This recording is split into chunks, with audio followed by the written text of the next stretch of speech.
성전의 하루를 세상 천일보다 간절히 사모합니다. 내 생전 여호와 집에 거하며 주님만 찬양하리라. 아름다우신 주님의 위엄 매일 새롭게 세우시네. 오 놀라우신 주님의 자비 이전보다 더 사랑해.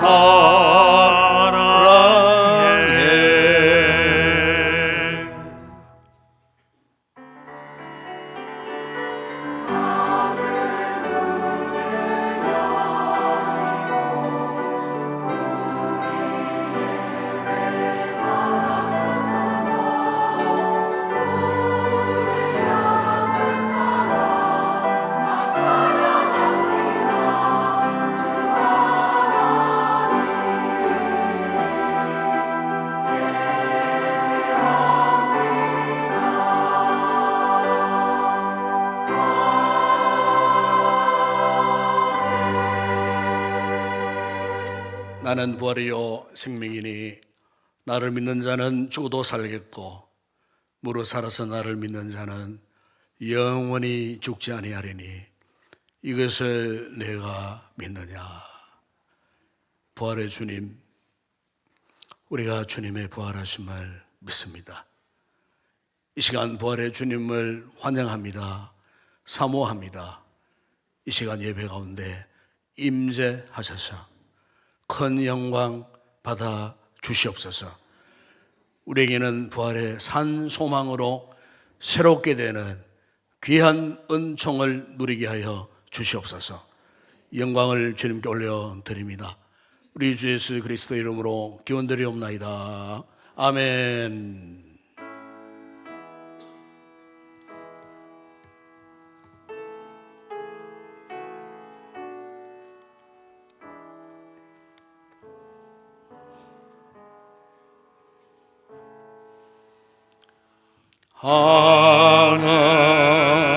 하늘에 계신 아버지 이름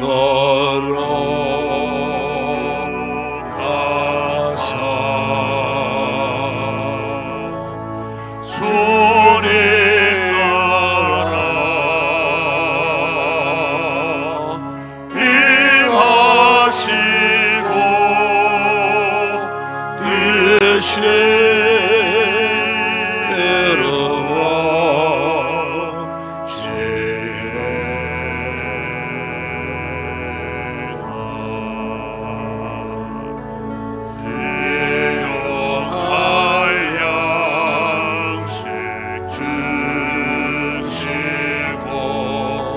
우리들의 그 죄 다 용서하옵시고 또 시험에 들게 마시고 악에서 소수내에 주의 나라 주의 권세 주의 영광 영원히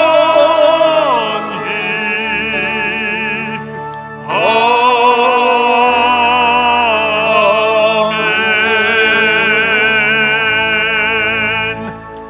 하나님께서 그를 사망의 고통에서 부르어 살리셨으니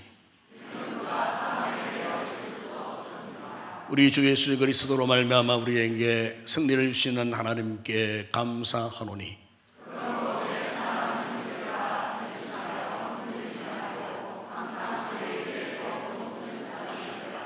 이 말을 할 때 예수께서 친히 그들 가운데 서서 이르시되 너희에게 평강이 있을지어다 하시니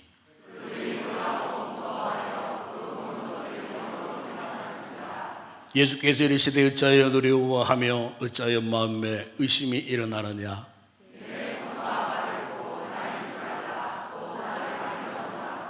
영은 살과 뼈가 없으되 너희 보는 바와 같이 나는 있느니라.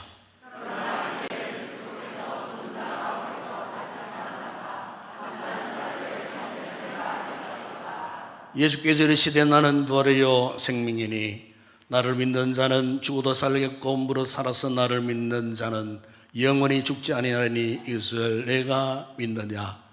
이르되 주여 그러하오이다. 주는 그리스도시요 세상에 오시는 하나님의 아들이신 줄 내가 믿나이다. 아멘. 전능하사 천지를 만드신 하나님 아버지를 내가 믿사오며 그 위아들 우리 주 예수 그리스도를 믿사오니 이는 성령으로 잉태하사 동녀여 마리아에게 나시고 본디오 빌라도에게 고난을 받으사 십자가에 못 박혀 죽으시고 장사한 지 사흘 만에 죽은 자 가운데서 다시 살아나시며 하늘에 오르사 전능하신 하나님 우편에 앉아 계시다가 저리로서 산 자와 죽은 자를 심판하러 오시리라. 성령을 믿사오며 거룩한 공회와 성도와 서로 교통하는 것과 죄를 사하여 주시는 것과 몸이 다시 사는 것과 영원히 사는 것을 믿사옵나이다. 아멘.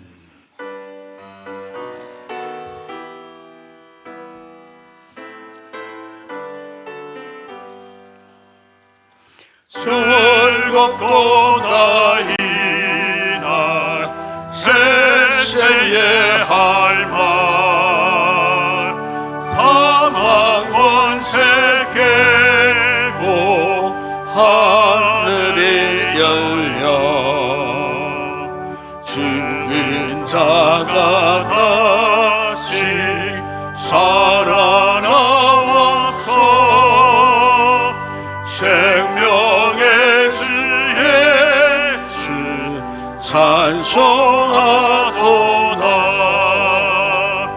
즐겁도다 이날 세세의 할말 사망 원세 깨고 승리하셨네.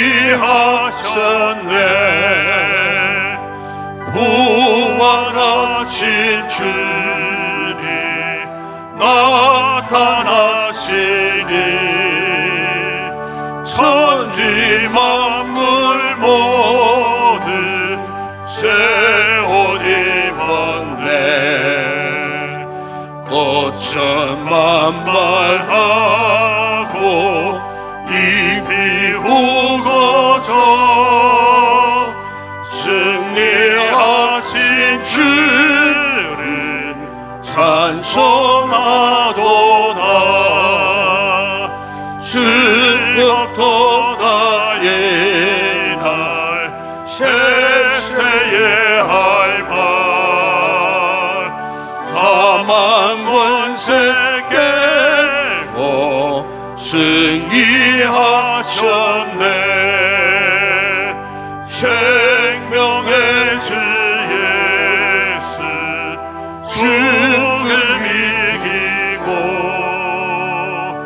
무덤문을 열고 살아나셨네. 주의 말씀대로 이루어져서 사흘 만에 다시 살아나셨네. 즐겁도다 이날 세세의 할말 사망 원세 깨고 승리하셨네.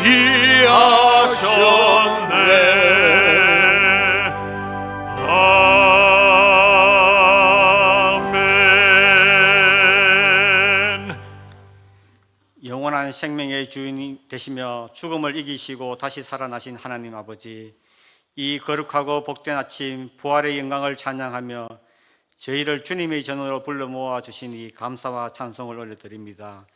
어둠의 건세를 깨뜨리시고 절망의 무덤을 여시며 영원한 생명의 빛으로 다시 일어나신 주님의 은혜 앞에 저희의 마음을 낮추어 경배드립니다. 주님, 저희는 연약하여 여전히 세상의 염려와 두려움 속에 흔들릴 때가 많으며 부활의 소망을 말하면서도 삶 속에서는 그 능력을 온전히 드러내지 못했음을 고백합니다. 자비로우신 주님, 저희를 불쌍히 여기사 십자가의 사랑과 부활의 능력으로 새롭게 하여 주옵소서. 닫힌 마음을 열어주시고 식어진 심령 위에 하늘의 은혜를 부어사 저희로 하여금 살아계신 주님을 날마다 경험하며 기쁨과 감사로 살아가는 믿음의 사람들이 되게 하옵소서. 주님, 이 땅을 긍휼히 여겨 주시옵소서. 갈라진 마음과 상처 입은 영혼들 위해 부활의 평강을 허락하시고 미움 대신 사랑이, 절망 대신 소망이 넘쳐나게 하옵소서. 주님이 몸된 교회를 붙드시고 어둠 속에 빛을 비추는 등불이 되게 하시며 세상을 향해 생명의 복음을 전하는 거룩한 통로로 사용하여 주옵소서. 모든 성도들이 한 마음과 한 뜻으로 서로 사랑하며 섬기는 공동체가 되게 하옵소서.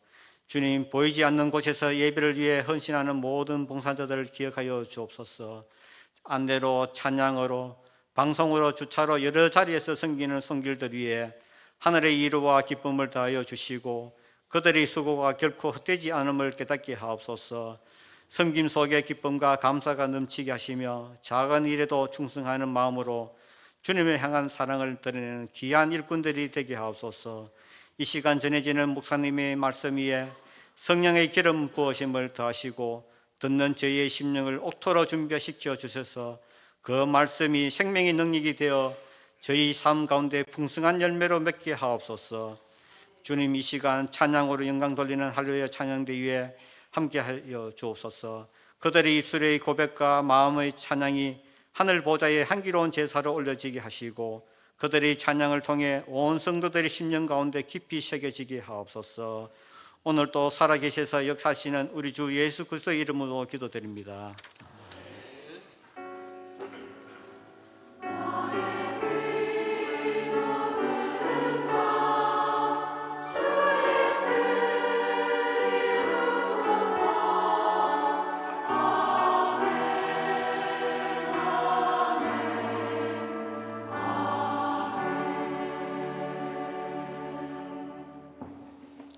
감사합니다. 오늘은 특별히 부활 주일입니다. 부활의 소망이 우리 모든 성도들 삶에 충만하기만한 복된 은혜를 누리시기를 바랍니다.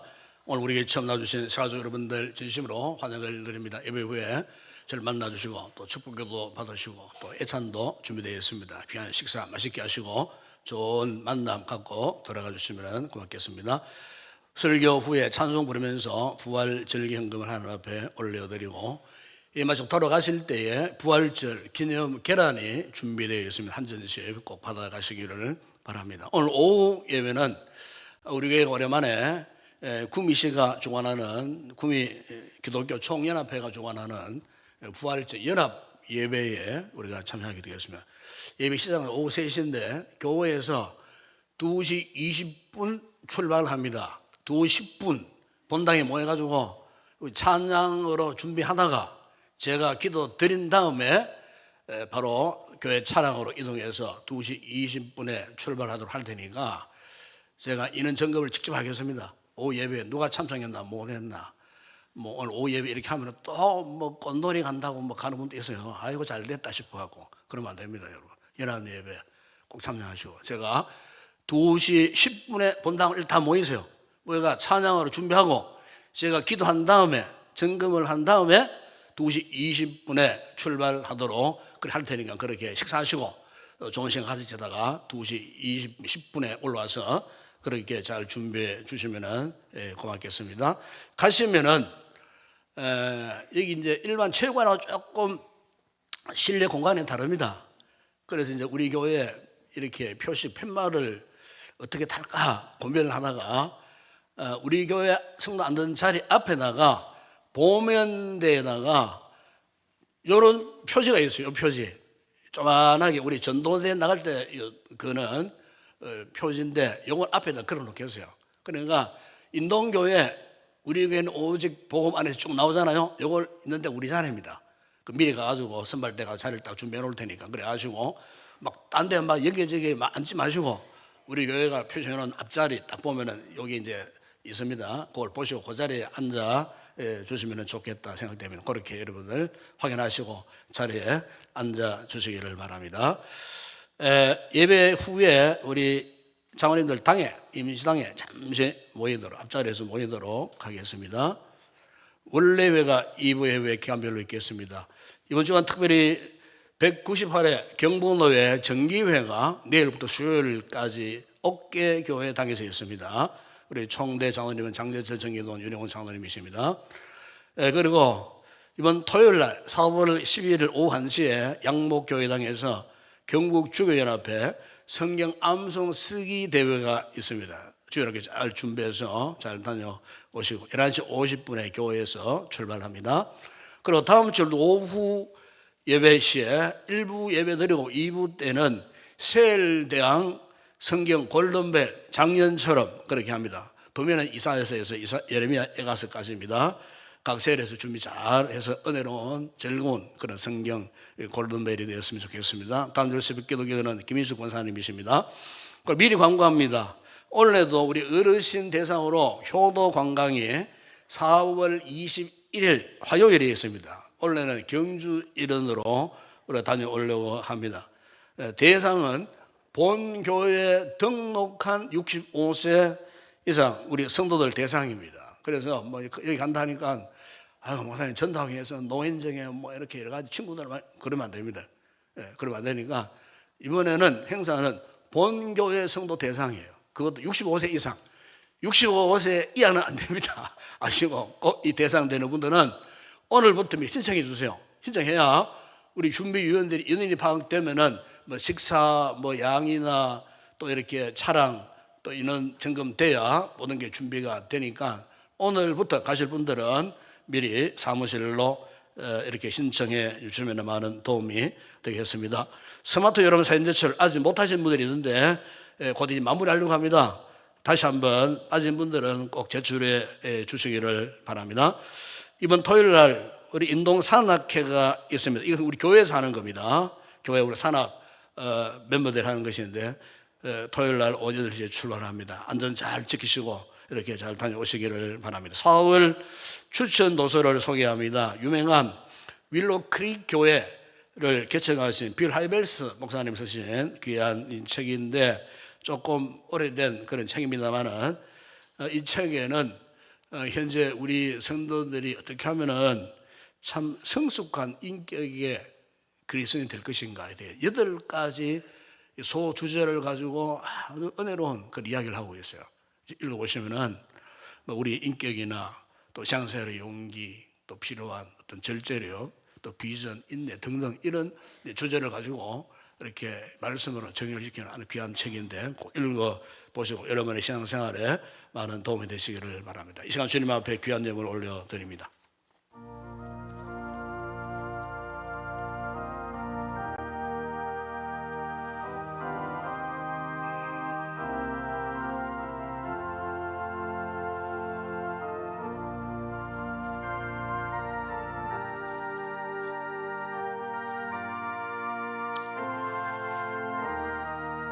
아버지 하나님, 오늘도 우리를 부르사 영광 받으시기 위하여 거룩한 예배자로 삼으시고 주연의 만만 감사하여 가장 아름다운 예물들을 주님의 제단 앞에 올려드립니다. 소득의 11조 믿음으로 드리는 성도들의 그 손길을 축복하시고 복되게 하시고 날마다 저들의 소득의 장 흘러 넘치는 은혜를 누리게 하여 주시고 아름다운 감사의 고백을 담은 성도들의 그 손길마다 범사에 더 많은 감사의 열매 맺게 하시고 세계 선교 국내 전도 교회 건축과 주를 예물 드리는 성도들의 손길마다 축복하시고 저들의 생업에 복을 더하시고 예물이 쓰는 곳에 주의 복음이 힘있게 전파되고 하나님 나라 확장 운동에 샘받는 복된 귀한 예물들 되게 하여 주시옵소서.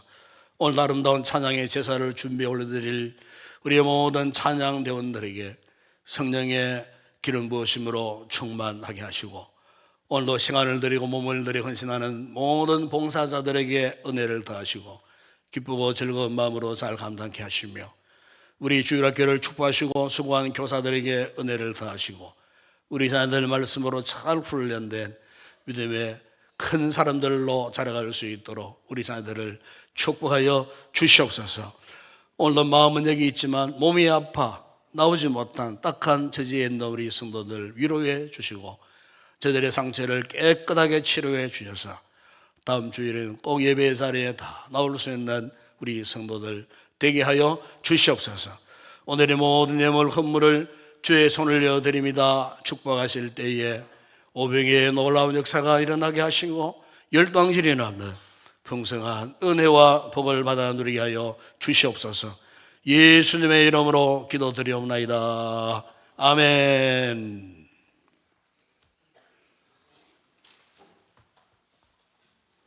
네, 오늘 상고할 하나님의 말씀입니다. 오늘은 신약 성경 누가복음 제24장의 말씀이 되겠습니다.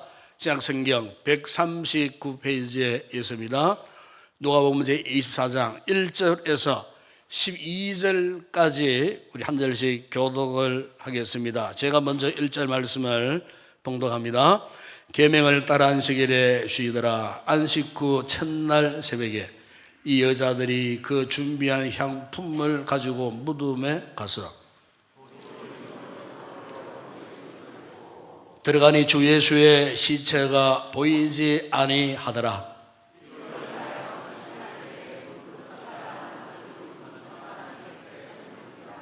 여자들이 두려워 얼굴을 땅에 대니 두 사람이 이르되 어찌하여 살아있는 자를 죽은 자 가운데서 찾느냐.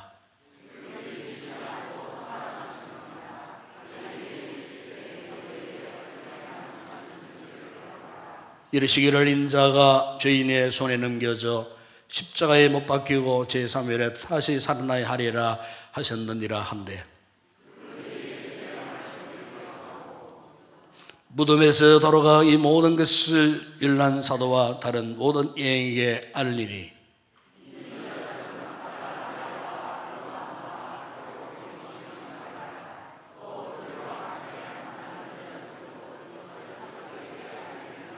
사도들은 그들의 말이 흩어난 듯이 들려 믿지 아니하나 베드로는 일어나 무덤에 달려가서 구부려 들여다보니 세마포만 보이는지라 그된 일을 놀랍게 여기며 집으로 돌아가니라. 아멘.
할렐루야. 지난주에 우리 할렐루야 찬양하는데 찬양 너무너무 멋있었고 은혜스러웠고 가슴이 뜨거워졌습니다. 오늘 역시도 너무 참 감동적인 찬양 하나님께서 큰 영광 받으셨음을 믿습니다. 다시 한번 박수로 한번 힘들게. 어느 목사님이 계셨어요. 어느 목사님에게 아주 소중한 보물들이 많았어요. 이렇게 이제 목사님 혹시나 이게 누가 알고 훔쳐가면 어떨까 싶어가지고 이것을 가장 안전한 곳에 숨기고 싶었어요. 그럼 가장 안전한 곳이 어디인가 고민을 하시다가 딱 생각이 났어요. 바로 이 강단 밑에다가 숨겨놓으면 아무도 손 못 대겠지 싶었어요. 그래서 이제 목사님이 아주 애지중지하는 각종 보물들을 강단 밑에다가 다 숨기고 그 위에다가 이렇게 써놨어요. 주님께서 이곳에 계시느니라. 딱 써놨어요. 그런데 귀신이 곡한 노릇이 벌어졌어요. 도둑이 들어와가지고 다 훔쳐가 버렸어요. 그런데 훔쳐가면서 목사님 쓰신 그 글귀 밑에다가 목사님, 주님은 부활하셔서 이곳에 계시지 않습니다. 오늘 본문에 보시면은 예수님의 부활을 목격한 사람, 첫 번째 예수님의 부활을 알았던 사람들이 누구냐? 제자들이 아니고 여성들이었습니다. 1절에 보면은 안식 후 첫날 새벽에 이 여자들이 그랬습니다. 근데 여성들 가운데 누구냐? 10절에 보시면은 막달라 마리아, 요한나, 야고보의 어머니 마리아, 살로메. 이 살로메는 세베대의 아들 야고보와 요한의 어머니를 말합니다. 그리고 이름이 기록되지 않는 또 다른 여자분들이 있었던 것 같아요. 그러면은 이 여인들이 어떻게 예수님의 부활하심을 이렇게 제일 먼저 알 수 있었을까? 1절에 이렇게 말씀합니다. 그 준비한 향품과 향유를 가지고 무덤에 가서 그렇게 기록하고 있어요. 유명한 이 성경 주석학자 윌리엄 바클레이가 이 부분을 이렇게 이야기합니다. 유대인들의 이 장례 관습 가운데 하나가 있었어요. 사람이 죽잖아요. 그러면은 이제 시신을 무덤에 누이고 사흘 후에 그 무덤을 다시 찾아간다 합니다. 이것은 우리나라의 사무 장례 절차 비슷해요. 발인이 딱 끝나면은 발인을 포함한 그 다음 이틀을 기간을 사무라 그래요. 그 사무에 왜 갑니까? 사무에 가면은 무덤에 이 잔디 때가 그대로 잘 되어 있는가, 혹시 어떤 문제가 없는가, 무덤의 주변 환경은 깨끗한가, 이런 것들을 점검을 하고 안 믿는 사람들은 그 앞에 사무 제사를 드립니다. 우리 크리스찬들은 그때 가가지고 간단한 예배를 드리거나 기도하고 돌아오는, 우리나라에도 3일 만에 사람이 죽고 나면은 사무라고 하는 그 장례 관습이 있어요. 유대인들도 아마 그러했습니다. 죽고 나면은 3일 만에 이제 그 안장된 그 무덤을 찾아가는데, 왜 찾아가냐? 찾아가는 때 향품을 가지고 가요. 그리고 고인에 대한 마지막의 순간까지 정성을 다하여 향품을 바르거나 향품을 뿌려서 마지막까지 고인에 대한 정성과 예를 다 하기 위하여 갔는데, 그 당시에 이런 전설이 있어요. 사람이 죽으면은 3일 동안 그 영혼이 무덤을 떠나지 않고 이렇게 돌아다닌다는 거예요. 그래서 가족이 가가지고 마지막 예를 딱 갖추면은 3일이 지나면은 이제 그 영혼이 떠난다는 거예요. 무덤을 떠난다는 거예요. 아마 유대인들에게 이런 좀 미신적 비슷한 이런 의식이 그 당시에 팔레스틴 사람, 유대인들에게 있었다는 거예요. 바로 그 관습을 따라가지고 오늘 본문에 보면은 이 여인들이 안식구 첫날에 향품을 가지고 예수님의 무덤을 갔다는 것입니다. 사실 여러분, 이 여인들은 살아생전에 제자들만큼 굉장히 참 주님과의 이 같은 관계가 돈독했던 이런 사람들이었어요.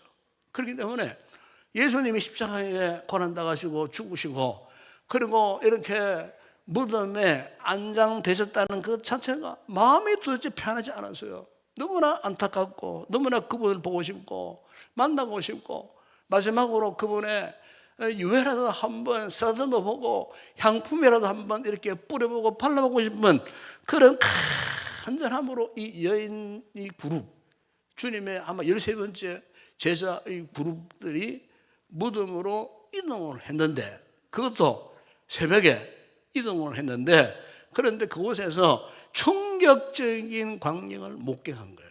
그 여러분 2절에 이런 말씀합니다. 돌이 무덤에서 굴러 옮겨져 있었다. 그래서 여러분, 이 돌은요, 이 보통 작으면은 지름이 한 1.5m, 크면 2m. 이 돌의 이 두께가 이렇게 얇으면 한 50cm, 두꺼우면 한 80cm 정도 되는, 무게가 1톤에서 2톤 되는 그런 무게예요. 그 유대인들은 이 돌을 가지고 무덤 문으로 대신한 거예요. 그래서 이 돌은 한두 사람이 가가지고 쉽게 그 돌을 굴려낼 수 없는 그런 상황이었어요. 그런데 그런 상황인데 이 여인들이 그곳에 도착했을 때에 그 같은 육중한 돌문이 그것도 흘려져 있었다는 거예요. 아마 깜짝 놀라는 거예요.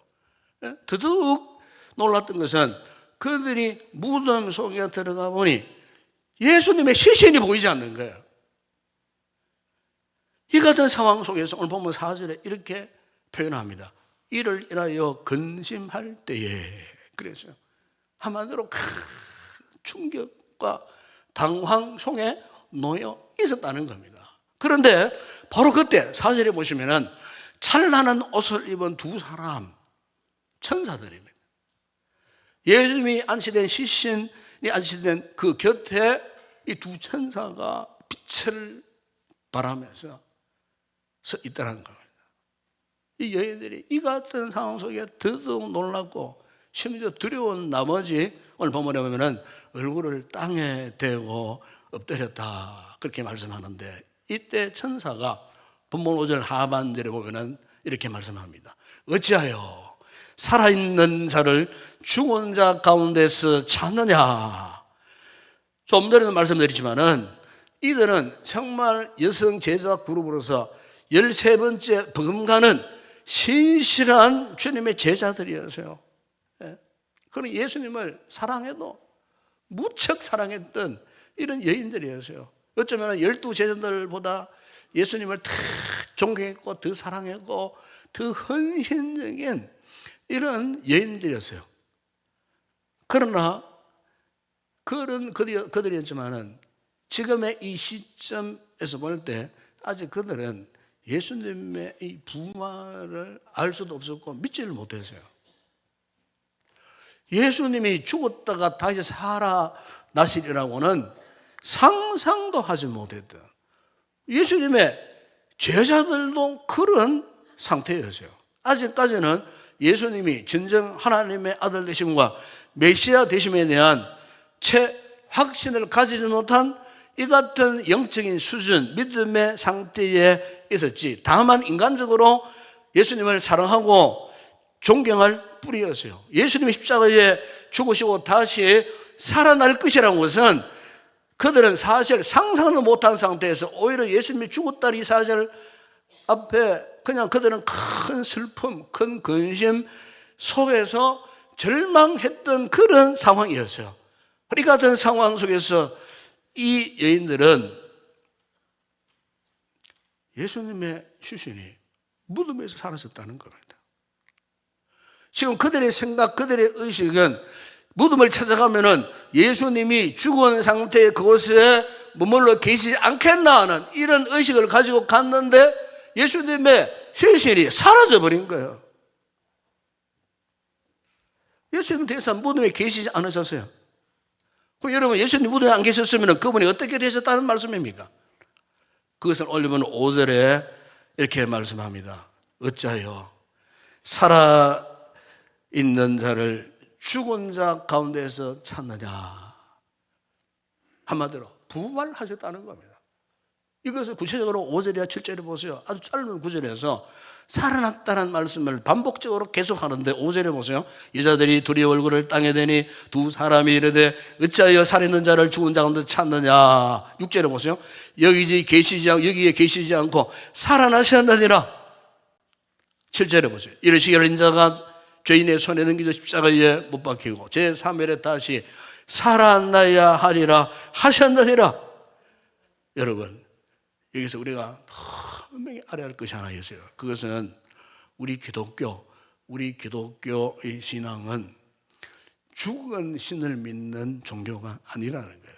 이 기독교는 영원히 살아계시고 역사하시는 하나님을 믿는 생명의 종교, 부활의 종교, 영생의 종교. 여러분 믿으십니까? 우리 기독교 신앙의 근본은 전적으로 그리스도의 부활 사건에 근거하는 거예요. 따라서 예수께서 탄생하신 성탄절도 귀한 일이고 예수님이 십자가 못 박혀 죽으셨던 그 예수님의 인생의 최고의 클라이막스, 그것도 아주 귀한 일이지만은 그보다 더 큰 날은 주님이 죽으셨다가 부활하신 날이에요. 부활보다 더 위대한 진리가 없어요. 예수님은 이 부활을 통하여서 우리 인간의 구원을 완성하신 날이기 때문에 이 부활절은 우리 기독교 신앙, 오늘 우리의 신앙의 최종 결론이라고 볼 수밖에 없어요. 그렇기 때문에 여러분, 우리 성도들에게 있어서 부활을 믿지 못한다, 부활을 반신반의한다 하면은요, 죄송한 말씀이지만 아직까지 그분의 신앙은 엉터리요. 진짜 신앙이 아니에요. 진짜 기독교 신앙을 가진 사람이 아니에요. 진짜 그리스도인의 신앙을 가진 예수님의 제자라 말할 수 없어요. 왜? 제자들도 그렇게 되었었어요. 처음에는 예수님 부활을 믿지 못했어요. 예. 여러분, 부활을 믿지 못하면 우리는 헛된 인생이에요. 성도로서, 하나님의 백성으로서, 그리스도인으로서 예수 부활을 의심한다, 그건 우리의 신앙이 가짜예요. 그래서 여러분, 이 사도 바울이 이 부분에 대해서 고린도전서 15장 14절이나 19절에 그 14절에 이런 말씀을 합니다. 그리스도께서 만일 다시 살아나지 못하셨다면 우리가 전파하는 것도 헛것이요, 또 너희 믿음도 헛것이요. 그래서 또 우리가 하나님의 거짓증언으로 발견되니 우리가 하나님이 그리스도를 다시 살리셨다고 증언하였어요. 만일 죽은 자가 다시 살아나는 일이 없으면 하나님이 그리스도를 다시 살리지 아니하셨으리라. 26절에 이런 말씀합니다. 만일 죽은 자가 다시 살아나는 일이 없으면 그리스도도 다시 살아난 일이 없을 터요. 그리스도께서 다시 살아난 일이 없으면 너희의 믿음도 헛되고 너희가 여전히 죄 가운데 있을 것이요, 또한 그리스도 안에서 잠자는 자, 우리보다 먼저 일찍 믿고 돌아가신 성도들도 망하였으리로. 만일 그리스도 안에서 우리가 바라는 것이 다만 이 세상의 삶뿐이면 모든 사람 가운데 우리는 더욱 어떻게 해요? 불쌍한 자가 된다 그래요. 아이고, 저 예수쟁이들, 저 교회 기독교인들, 아이고, 저 어리석은 사람들, 바보들, 도대체 뭐 때문에 이렇게 신앙생활하고 예수님 찬양하고 하나님께 경배드리고 예배를 드리고 뭐 전도해? 아이고, 저 미련하는 것들. 만약 여러분 예수 그리스도의 이 부활 사건이 없으면 우리는 한마디로 세상 사람들에게 조롱의 대상이 된다는 거예요. 그러나 다행스럽게 예수님께서 부활하셨다는 사실이에요. 우리 성도들이 이 사실 앞에 감격하고 기뻐해야 되는 거예요. 유명한 신학자 반 뷰렌은 이런 이야기를 했어요. 부활 이전에는 진정한 크리스천이 없었다 그래요. 부활 이전에는 부활 이전에는, 부활을 모르고서는 진정한 크리스천이 될 수 없다는 거예요. 예? 사도 바울의 고백이 이것 아닙니까? 만약 예수 그리스도의 부활을 믿지 않는다면 그동안 우리는 믿음 안에서 해온 모든 것들이 헛될 걸 뿐이고 세상에서 가장 불쌍한 자들이 될 것이다. 이 사도 바울의 이 선언 아니겠습니까, 여러분? 여러분, 그렇기 때문에 부활은요, 우리 기독교 신앙의 핵심입니다. 믿어도 되고 안 믿어도 되는 그런 게 아니에요. 절대적 가치예요. 절대적 신앙 핵심. 예수 그리스도의 십자가와 부활.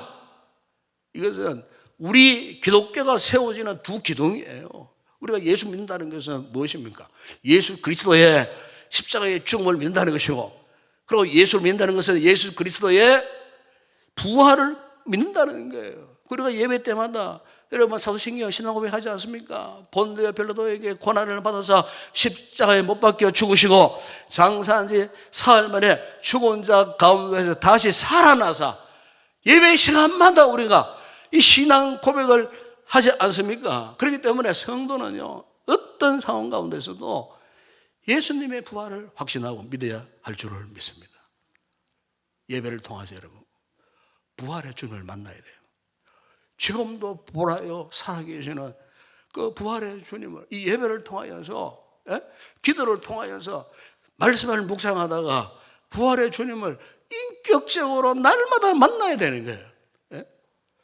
왜냐하면 이 부활의 주님을 만나야 비로소 우리가 그리스도인다운 삶의 모습으로 변화되어지고 진정한 신앙의 사람으로 살아갈 수 있기 때문에, 오늘 보내보시면 여인들이 천사로부터 이 부활의 첫 번째 메시지를 받았을 때에 그들이 처음에는 예수의 부활을 반신반의했어요. 그런데 나중에 어떻게 되었다고 말씀합니까? 여러분 7절, 8절, 9절 말씀이 있는데 8절에 보세요. 그들이 예수의 말씀을 기억하고 9절에 보면 무덤에서 돌아가 이 모든 것을 누구에게? 11사도.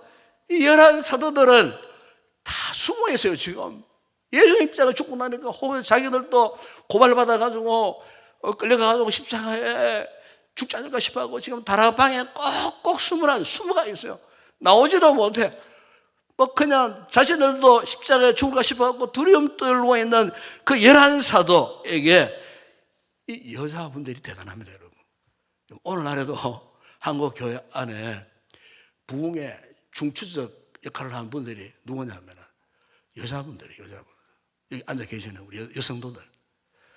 한국교회 역사를 보게 되면요, 여성도들의 영향이 굉장했습니다, 여러분.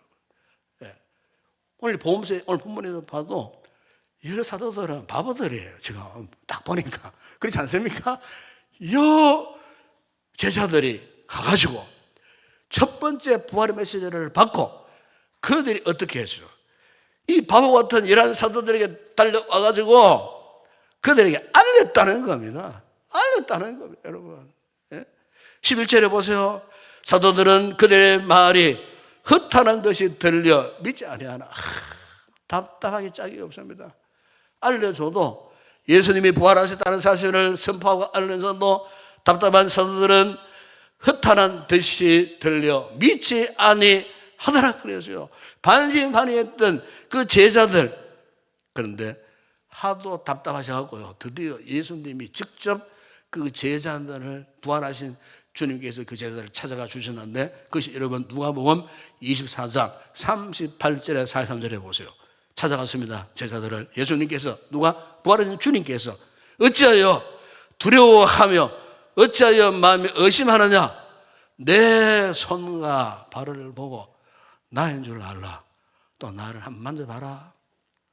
영은 살과 뼈가 없지만은 너희 보는 같이 나는 있느니라. 이 말씀을 하시면서 손과 발을 보이셨죠. 제자들이 손목과 발을 봤겠죠.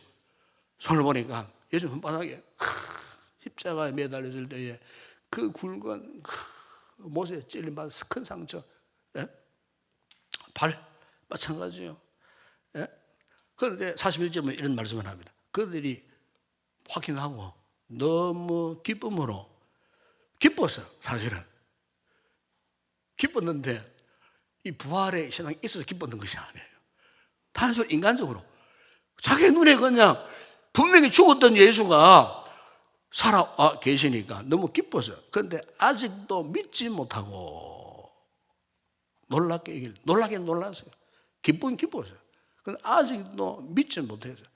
주님께서 얼마나 답답하셨겠습니까? 이 말을 묵상하다가 이것이 지금 오늘 나의 모습이 아닌가 싶어 생각이 들었어요. 오늘 우리들의 모습이 아닌가 싶어요. 예수를 10년 이전 믿었고 막 우리 신앙의 절대적 가치, 예수님이 죽으셨다가 사망 권세 깨뜨리시고 부활하셨느니라 하는 이 사실에 대해서 실제 그럴까? 그래서 예수님이 뭐 정신적으로 부활하셨겠지, 영적으로 그냥 부활하셨겠지, 도덕적으로 윤리적으로 부활하셨겠지. 이게 이제 자유주의 신학자들의 생각이에요. 도덕적으로 예수님이 사회적으로 그냥 부활하셨겠지. 그들은 예수님의 육체적 부활을 믿지 않습니다. 목사들 가운데도 그런 목사들이 있다 그 말입니다. 여러분. 그들이 신앙을 했어요. 성경을 모르는 자들이 아니에요. 오늘 성도들 가운데도 이런 성도들이 분명히 있다는 겁니다. 아마 우리 가운데 이 같은 부활을 의심하는 분들이 없지 않아 있을 거예요. 제자들이 이런 상태에 있었을 때에 주님이 얼마나 답답하셨으면은, 여러분 누가복음 24장 42절에 보세요. 구운 생선 한 토막을 받아져가고 그들이 보는 앞에서 생선을 뜯어먹고 드시는 모습을 보여주세요. 귀신이 생선을 뜯어먹습니까, 여러분? 영이 와가지고 그 생선을 뜯어먹습니까? 아니잖아요. 육체적으로 부활하신 예수 그리스도의 이 놀라운 부활 사건을 지금 제자들이 기쁘고 놀랐지만은 믿지 못하는 그 제자들에게 시청각적으로 직접 그들에게 보여주실 정도로 주님 마음이 얼마나 답답하셨겠어요. 근데 결국에는 누가복음 24장 45절에 보면은 그들의 마음을 열어 성경을 깨닫게 하시고, 주님께서 다른 방법이 없어요. 저들이 믿지 못하는 의심의 마음을 깨뜨리시고 저들의 심령을 활짝 여시고 하나님의 영의 감동을 받게 하셔서 드디어 성경 말씀을 깨닫게 하시고. 여러분, 우리가 부활신앙, 우리 인간의 의지적으로, 내 인격으로, 뭐 도덕적으로, 인지적으로 그걸 못 믿습니다, 여러분. 하나님께서 우리에게 믿고 싶은 간절한 믿음의 영혼의 문을 열어주지 아니하시고, 하나님께서 우리의 영안을 열어주지 아니하시고, 하나님께서 하나님의 말씀을 직접 깨닫는 성령의 감동이 없으면 어찌 우리가 예수의 죽은 사실, 부활한 사실을 믿을 수가 있겠습니까? 성령의 정적인 감동이 역사요. 하나님의 은총, 은혜를 입어야 예수 그리스도의 이 육체적 부활을 믿게 된다는 사실이에요. 여러분, 요한복음 20장 20절 보시면은 이제 8해가 지났어요. 제자들이 다시 집안에 있었을 때예요. 그때 이 예수님을 목격했던 이 제자들이 도마에게, 아마 그때는 도마를 뭘 했는지 모르겠어요. 도마는 부활하신 주님을 만나지 못한 것 같아요. 그러니까 소문을 들은 거죠. 야, 도마야, 예수님이 우리가 숨어있는 달방에 오셨더라. 보니까 손바닥도 발바닥도 이렇게 우리 앞에서 막 생선도 뜯어 드시고 막 정말로 살아. 그러니까 도마, 아이고 그 거짓말 하지 마라. 못 믿나니 도마가. 결국은 예수님께서 어땠습니까? 도마가 함께 있을 때 문이 닫혀 있었어요. 닫혀 있었는데, 숨어 있었는데 그냥 스르르 그냥 문도 안 열린 채로 주님이 도마 앞에 찾아오신 거예요. 이게 뭐냐 하면은 신비로운 부활체입니다. 부활체. 예수님이 뭐 귀신 혼이 돼가지고 문 안 열는데 뭐 벽을 뚫고 그게 안 해요. 이게 여러분, 분명히 부활체는 한편에서는 육체적 우리와 똑같은 살을 갖고 있어요. 한편에서는 신비한 몸이에요. 이게 부활체예요. 그러니까 문이 필요 없어요. 벽이 필요 없어요. 시공간을 초월하는 거예요. 이게 부활체예요. 그러니까 이 부활한 주님의 도마에게 오셔서 하시는 말씀에 평강이 있을지어다. 그리고 27절에 도마에게 말씀하십니다. 믿지 못하는 도마에게 네 손가락을 이리 내밀어 내 손을 보고 네 손을 내밀어 내 옆구리에 넣어봐라. 옆구리 로마 군병의 날카로운 창에 찔려갖고 거기에서 온갖 물가피를 탁 쏟아졌던 그 엄청난 그 사건, 그 상처, 그 옆구리에 손을 넣어보고 그리하여 믿음 없는 자가 되지 말고 믿는 자가 되라. 도망하여 바로 주님의 이 말씀 앞에 부활의 주님을 생생하게 경험한 이후에 그가 고백합니다. 그렇습니다. 주님은 나의 주님이시고 나의 하나님이십니다. 무릎을 꿇고 아마 고백했겠죠. 예? 이때 주님께서 너는 나를 본 거로 믿느냐? 보지 못하고 믿는 자들은 복되도다. 이 말씀은 우리를 향한 말씀인 것 아니겠습니까, 여러분? 우리는 도마처럼 주님을 보지를 못했어요. 보지 못했지만은 왠지 모르게 믿고 싶어요. 그렇죠? 예수님의 부활 믿고 싶죠? 아니, 믿습니까? 예, 믿어요. 확신합니다, 여러분. 예? 십자가 은혜, 십자가 죽으심 확신하고요. 주님의 부활의 역사 확신할 때 우리 가슴이 막 뜨거워져요. 눈물이 그냥 막 펑펑펑펑 그냥 막 쏟아져요. 이 제자들은 주님이 잡혀 돌아가 십자가에 가실 때에 다 도망친 자들이에요. 예? 이 베드로, 수혜자 베드로는 예수님을 모른다고 부인 저주 맹세까지 하는 그러면 주님을 철저하게 배반했던 사람이에요. 그들은 나약하고 무능하고 허물투성이었던 의심 많았던 제자들이었어요. 하나같이 자신들의 목숨을 하나 지키기 위하여 다 도망쳤던 그들이 여러분 부활의 주를 만난 이후에 전격적으로 그들의 삶이 완전히 변화되었다는 사실이에요. 예수의 부활을 믿지 못하면 오늘 여러분 우리의 인생, 우리의 삶의 가치 절대로 변화되지 않습니다, 여러분. 십자가 사건은 기본이고 그보다 더한 예수의 부활의 사건 의심하면은 여러분 삶, 인생 변화 안 됩니다. 진짜 예수생이 안 돼요. 그러니 십자가 복음 전도 못 하잖아요. 부활을 못 믿으니까 전도 못 하잖아요. 그냥 종교인 행세만 하고 있는 거 아닙니까, 우리가? 십자가 부활을 못 믿으니까 담대하게 복음을 전파하지 못하는 거예요. 십자가를 자랑하지 못하는 거예요. 예수를 자랑하지 못하는 거예요. 제자들이 그랬다는 것입니다. 그런데 그 제자들도 예수 그리스도의 부활을 믿는 그 순간 자신들의 신앙에 부활했다는 사실입니다. 이 예수의 부활 신앙으로 자신들도 죽어도 다시 산다는 부활의 확신, 소망을 가지고 살았을 때 훗날 여러분 베드로가 베드로전서 1장 3절에서 이런 고백을 합니다. 우리 주 예수 그리스도의 아버지 하나님을 찬송하려노다. 그의 많으신 긍휼대로 예수 그리스도를 죽은 자 가운데서 부활하게 하심으로 말미암아 우리를 거듭나게 하사 산 소망이 있게 하십니다. 그렇습니다, 여러분.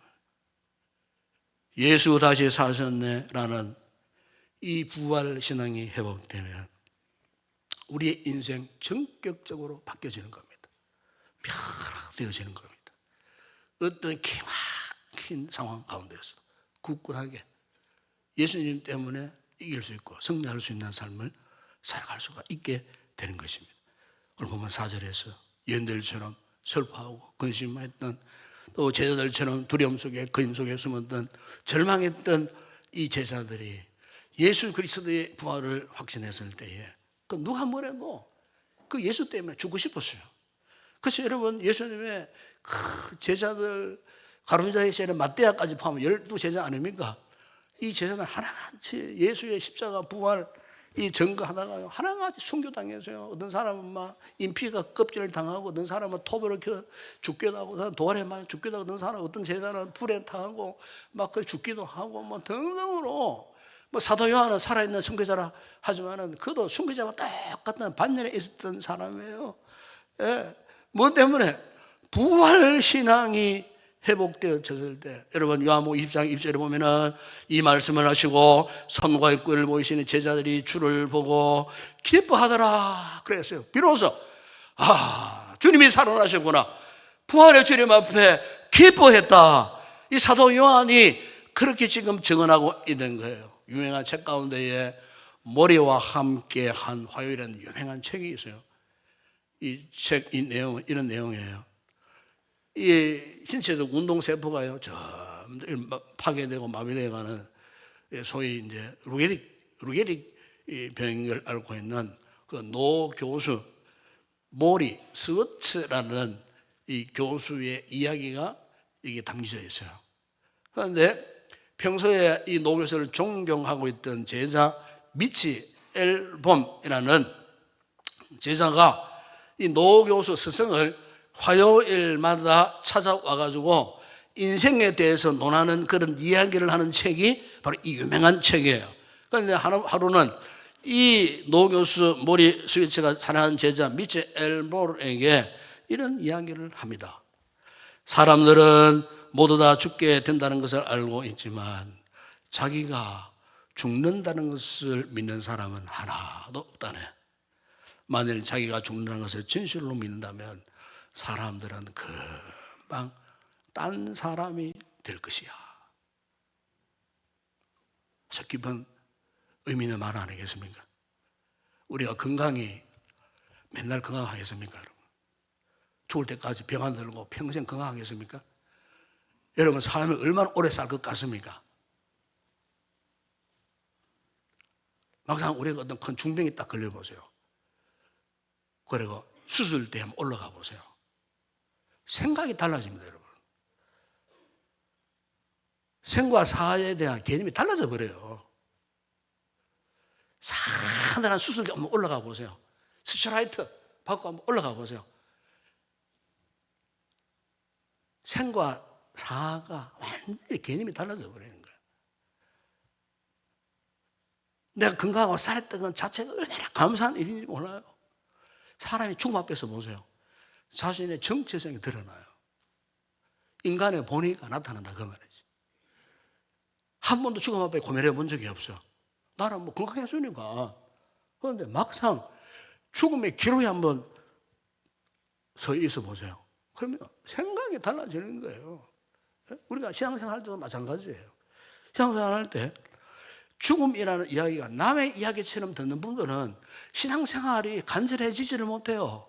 주님과의 영적인 관계가 부활의 주님이 생명의 주님이라 해도 죽음이라는 문제를 한 번도 고민하지 못한 분들은요, 상관이 없어요, 그분하고는. 그러나 정말로 내가 죽음이라는 절대적인 위기 속에 놓여 있을 때에 내가 살아있다는 것이 주님과 어떤 관계에 있는가, 그것을 뼈저리게 깨달을 수가 있어요. 그 죽음 앞에서 눈물을 펑펑펑펑 울고 주님 앞에서 그동안 살아왔던 것이 감사하고, 내가 예수 믿는 것이 정말 내 인생 뒤안길 돌아보니까 어리석은 인생이 주를 몰랐을 때 그때 그 상황이 회개스러워지고요, 눈물 흘리고 통에 자봉 일어나고요. 에? 내가 지금 죽음 위협에서 보니까 그렇다는 거예요. 저와 유명한 그 CCM 가수 가운데에 전용대 목사님하고 제가 이제 페이스북 친구고 여러 가지 대화도 많이 하고, 그분을 한 10년 전인가 우리 교회 한번 초청을 해서 찬양 집회를 한 적이 있어요. 이분을 모시고 이제 여기 인근에 싱글벙글 보고집에 가서 식사를 대접하는데, 그 전용대 목사님이 막 그 보고 한 잔 먹으면서 목사님 살살 놀래요. 맛있습니다. 뭐 너무 맛있습니다. 저는 처음 먹어봅니다. 이러면서 이 전용대 이 목사님 이거 아시죠? 그분이 이제 찬양 가운데에 세상에서 방황할 때 나 주님을 몰랐네. 내 주여 이제는 불사기 그 찬양 그때가 이 찬양이 나올 때가 1982년도로 알고 있습니다. 80년도로. 그때 이분 이 찬양 한 곡으로 전국의 성도들의 가슴을 울렸어요. 그 정윤대 목사님이 돌아가셨어요. 간암으로 16차례인가 수술을 계속 받고 돌아가셨어요.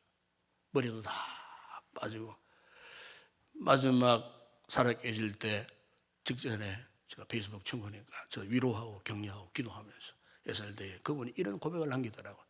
하나님, 제가 비록 가난 말기에도 말기 환자지만은 내가 마지막 죽어도 이한이 없습니다. 왜냐하면 부활의 주님을 제가 믿기 때문입니다. 내가 죽어도 살 것을 믿습니다. 이 세상 떠나면 주님의 나라, 영광스러운 그분의 나라 가기 때문에 지금 죽어도 여한이 없습니다. 참, 제가 그의 마지막 남긴 글을 읽고 가슴이 뜨거웠어요. 오늘 부활절날 설교를 준비하다가 그분의 고백이 생각이 났어요. 그러구나. 그 어떤 죽음의 두려움 속에서 그 죽음을 자기의 것으로 인정하고 절박하게 그 죽음을 인지하고 받아들이는 성도에게 있어서는 예수가 다시 사셨다는 이 부활의 진리는요, 정말 이것은 우리의 가슴 신비를 찔러 쪼개고 감동을 불러일으키는, 그렇구나, 예수 부활이 우리의 삶에 소망을 불러일으키는 능력의 메시지가 된다는 거예요. 이것을 깨닫지 못하면 절대로 우리는 진정한 그리스도인의 삶을 살 수가 없다는 거예요. 여러분, 그리스도의 부활의 능력이 무엇입니까? 죄와 사망의 법을 깨뜨리시고, 사도 바울이 고린도서 15장 55절 이런 고백을 하지 않습니까? 사망아, 너의 승리가 어디 있느냐? 사망아, 네가 쏘는 것이 있느냐? 사망이 쏘는 것은 죄요, 죄의 권능은 율법이라. 우리 주 그리스도로 말미암아 우리에게 승리를 주시는 하나님께 감사하노니, 그러므로 내 사랑하는 형제들아, 근실을 하며 흔들리지 말고 항상 주의 일에 더 힘쓰는 자들이 되라. 이런 너희가 너희 소와 주 안에서 헛되지 않을 줄 알면, 여러분, 죽음을 패배시킨 것은 오직 그리스도의 부활의 능력임을 믿습니다. 신학자 C.H. 도드는 예수님의 부활을 깊이 연구하다가 그가 이런 고백을 남겼습니다. 부활 신학은 교회 안에서 막연히 생기는 것이 아니다. 막연히 예수님을 그리워하는 사람들이 환상 중에 예수님을 보고 만들어낸 이야기가 아니다. 부활 신학은 교회를 존재하게 만든 믿음이다. 그랬어요. 오늘 우리가 그리스도를 존재하게 된 믿음, 그 근본은 예수님의 부활이었습니다. 바랍니다, 여러분. 오늘 부활절을 맞이한 우리 성도들에게 정말 이 신앙이 여러분들의 신앙이라면 제가 세 가지 일을 말씀드리겠습니다. 먼저 하나는, 이제 오늘 우리도 여인들처럼 예수님 더 사랑하세요. 정말 여러분들이 진정한 부활을 생각하고 있는 성도라면 주의 몸된 교회 원망 불평하지 마세요. 사랑하시라, 그 말이에요. 또 하나는 주님의 이 부활 사건을 과거형으로 묶어두지 마세요. 현재형으로 주님의 부활은 곧 나의 부활이다라는 이런 확고부동한 이 부활신앙 회복하시기를 축복합니다. 마지막 하나는, 그렇다면 내가 만난 예수 그리스도를 전해야 되지 않겠어요? 이게 우리 교회의 사명이에요. 그리스도인데 우리들의 사명이에요. 복음을 전하는 거예요. 주님의 십자가 복음을 전하는 거예요. 부활을 전하는 거예요. 지금까지 이제 모든 우리의 신앙의 선지자들, 어거스틴, 성 프란시스, 선자신, 웨슬러, 칼빈, 무디 등등, 서울에 가면은 양화지 성교 묘원이 있어요. 그게 한 500여 개의 묘원이 있습니다. 이분들은 지금부터 145년 그 전 이후에 이 땅에 오셔갖고 머리도 노랗고 눈도 파랗고 이런 분들이 어린 자식들을 데리고 와가지고 조선인들에게 복음을 전하다가 풍토병을 죽고요. 30대, 20대 어린 아이들은 열흘로 제한 죽었어요. 부모 따라 왔다가 엄마 아빠가 보험 전화 성경 사니까 왔다가 그 가보면 어린 아이들의 묘비가 자그만하게 쫙 날려 있어요. 그걸 보면 눈물이 쏟아져요. 가슴이 뜨거워져요.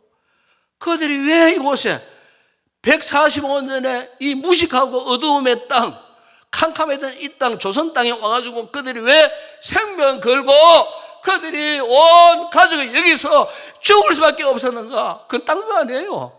십자가 부활 예수 증거하다가 그들이 그렇게 생을 마감했다는 거예요. 어디에서? 낯설고 물설어 이 조선 땅에 와가지고 그렇게 했다는 거예요. 그들은 오로지 부활 신앙으로 살아간다는 거예요. 오늘 우리는 어떻습니까, 여러분? 오늘 우리 모습은 어떻습니까? 오늘 우리 교회는 어떻습니까, 여러분? 이 부활절 1년의 연중 행사로 생각하지 마세요. 정말 부활의 능력이 우리의 삶에 실체하는, 정말 예수 다시 사셨는데 이 십자가의 부활의 복음에 정인되는 우리 성도들이 꼭 되시기를 바라고 우리 교회 되시기를 축복합니다. 기도하겠습니다. 아버지 하나님, 이 주님의 부활의 날에 부활의 주님을 사모합니다. 아버지, 우리가 진정 부활의 신앙을 가진 자라면은 더 주님을 사랑하기를 원합니다. 주의 몸된 교회를 더욱 사랑하기를 소망합니다. 부활의 역사가 과거의 옛 이야기가 아니고 오늘 나의 삶의 현장임을 고백합니다. 그렇다면 이제 예수님의 십자가와 부활을 증거하는 삶을 우리가 살게 하여 주시옵소서. 이런 우리 성도들이 되게 하시고 이런 우리 인동교회 되게 하여 주시옵소서. 예수님의 이름으로 기도드리옵나이다. 아멘. 우리 찬송하면서 부활 예물을 하나님 앞에 올려드리도록 하겠습니다.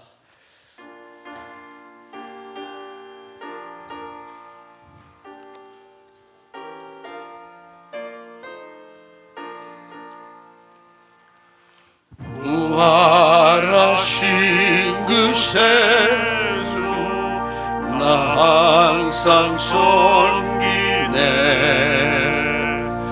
온 세상 조롱해도 주 성령 사셨네.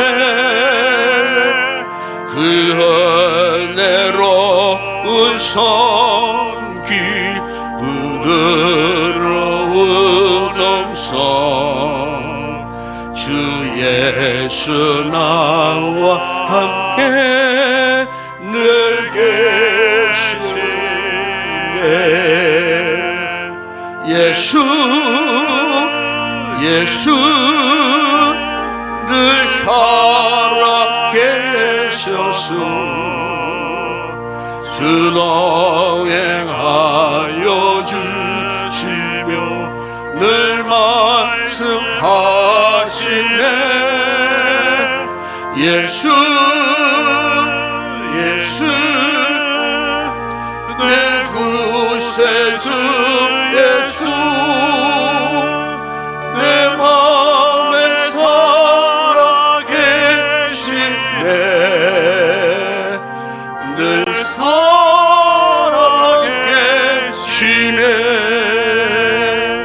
온 세상 살펴보니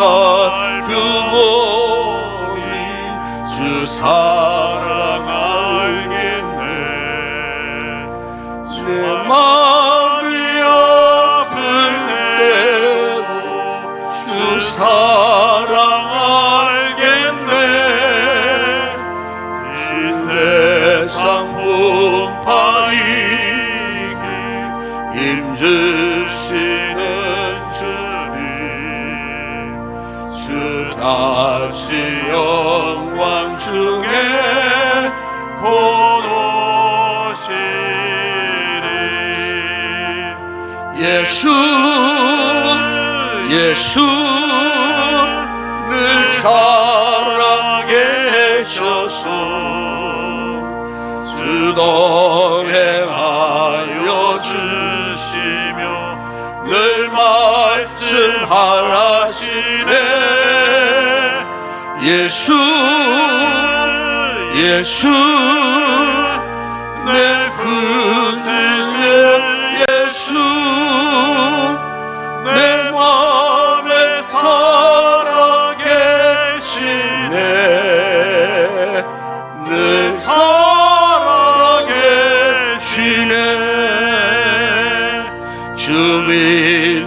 성도들아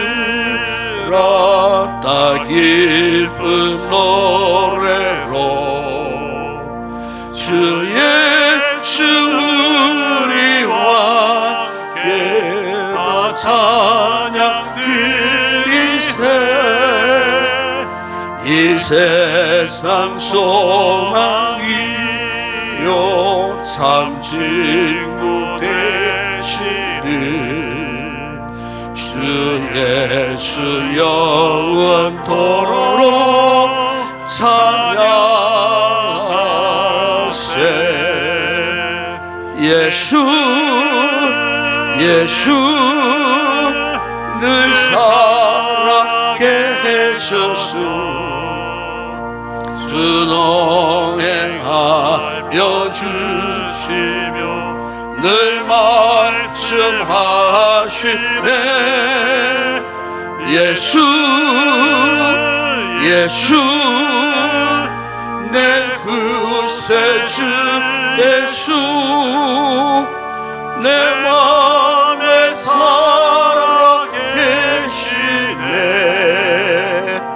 늘 살아계시네.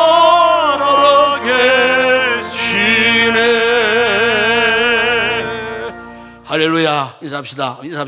예수 다시 부활하셨네. 한번 인사합시다. 할렐루야. 여러분, 그렇습니다. 이게 우리 소망입니다. 그죠?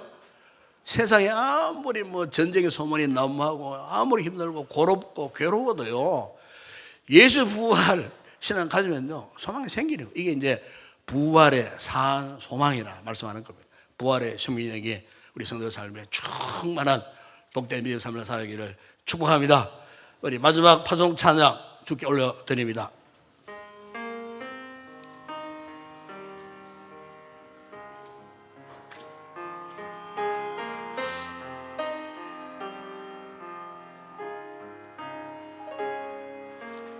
우리 주는 위대하며 능력이 많으시도다. 그의 지혜 무궁하며 인자는 영원하도다. 아멘. 상한 자들 고치시며 상처를 삼으시도다. 별들의 수를 세시며 이름을 붙이셨도다. 그가 구름으로 하늘을 덮으시며 땅을 위하여 비준비하시니 예루살렘아 여호와를 찬송할지어다. 내 하나님을 감사함으로 그 앞에 나가며 주임제 앞에 경배. 예루살렘아 여호와를 찬송할지어다.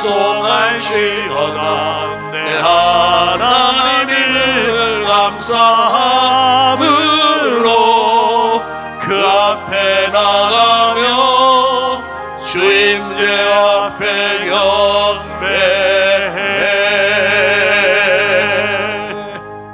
지금은 우리 주 예수 그리스도의 은혜와 하나님 아버지의 무한하신 사랑하심과 성령의 위로와 교통과 충만하신 은혜가 예수 다시 사셨네, 이 분명한 부활 신앙으로 주님의 십자가와 복음을 전하는 사명자로서의 삶을 살고 험악한 세상 가운데서 부활의 산소망으로 승리의 삶을 살기로 결단하고 돌아가는 우리 모든 성도들 가운데 저들의 가족과 가정과 범사와 우리 교회와 이 나라와 이 민족과 우리의 선교지 사역하는 주의 종들 가운데 이제와 영원토록 함께 있을지어다. 아멘.